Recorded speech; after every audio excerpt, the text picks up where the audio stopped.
Hi everyone, welcome to this video. My name is Ariana and today we will be talking about clearinghouses.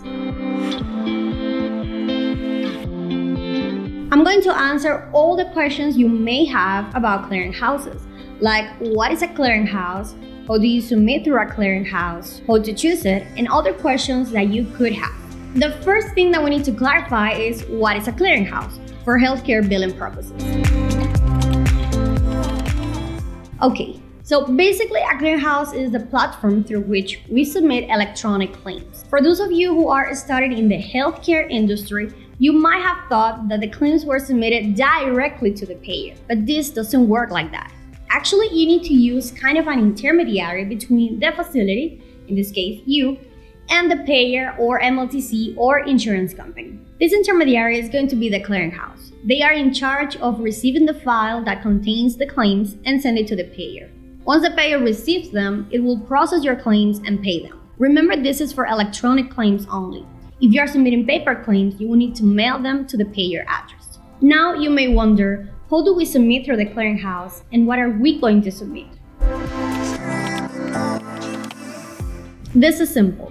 You're going to upload your EDI file or 835 file into the system. And now you may ask, what is an EDI or 835 file? And this is why it's so important that you have a billing software that can help you with this. When you are creating a claim on a billing software, such as OnTime, once you finish, the system is going to generate a text file that contains all the claim data.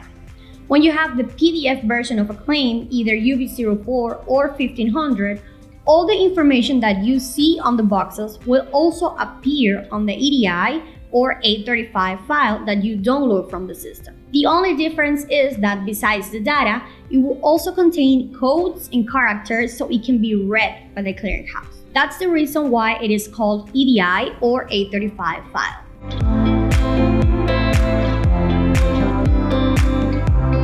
And how do we submit this file? Easy. On each clearinghouse, once you log in with your account information, you will have an option to upload a file. It can be shown as upload claims, send claims, or upload a batch. All of them are for the same thing, uploading your EDI or 835 file. Remember, this is the only type of file accepted by the clearinghouse. Once you upload your file, the clearinghouse will start the process of acknowledging and sending the claims. On this part, we can have rejections due to missing or wrong diagnosis code, wrong admission code, wrong ID, and many other reasons that can cause a claim to be rejected. This is why it is so important to have professional people helping with your claims. Now, what clearinghouse should we use? Well, there are a lot of clearinghouses in the market with different pricing. My recommendation will be using the one that has all your payers listed on their payer list. And how do you know that? Simple. You first create a list with all your payers or contracts. If you can add the payer ID, it will be helpful too. Remember that the payer ID will be the code that the clearinghouse will use to match your claims with the payer. So once you have that ready, you will go to the clearinghouse website. It could be MyAbility, Availity, Change Healthcare, Waystar, or others. Those I mentioned are some of the clearinghouses in the market. Once you go to their website, you will look for their payer list. All of them have a payer list, and through that list, you will be able to locate what MLTC or insurance company works with that clearinghouse. The next step will be typing the name of your payer, MLTC, or insurance company. Or if you have the payer ID, you can use it too. If it appears on the list, then it means that the clearinghouse works with that payer. But you need to pay attention and make sure that it allows claim submission, because some of them work with a payer but just for sending ERAs or EOBs, but not for claim submission. So for example, in this case, make sure that the claims option is marked. Once you locate all your payers in one clearinghouse, I will recommend going with that one so you don't have to pay two different clearinghouses to submit claims. Keep in mind that you might have to use more than one clearinghouse depending on your payers, but the best thing is to choose the one that has all your payers listed. That will avoid confusion when submitting claims and it will avoid extra costs. We can work with you to find the clearinghouse option that best suits your business. Each clearinghouse will quote you depending on the amount of claims that you will be submitting monthly. Based on that, they will charge you. All of them have different features and make one better than the other. Even though the main objective of a clearinghouse is submitting claims and sending EOBs, some of them have more functions in their platform, such as a rejection center, the possibility to edit a claim without having to resubmit the file again if you're missing any information, and also the notification when a claim has an error and it was rejected, which is so important if you want to avoid denials for timely filing.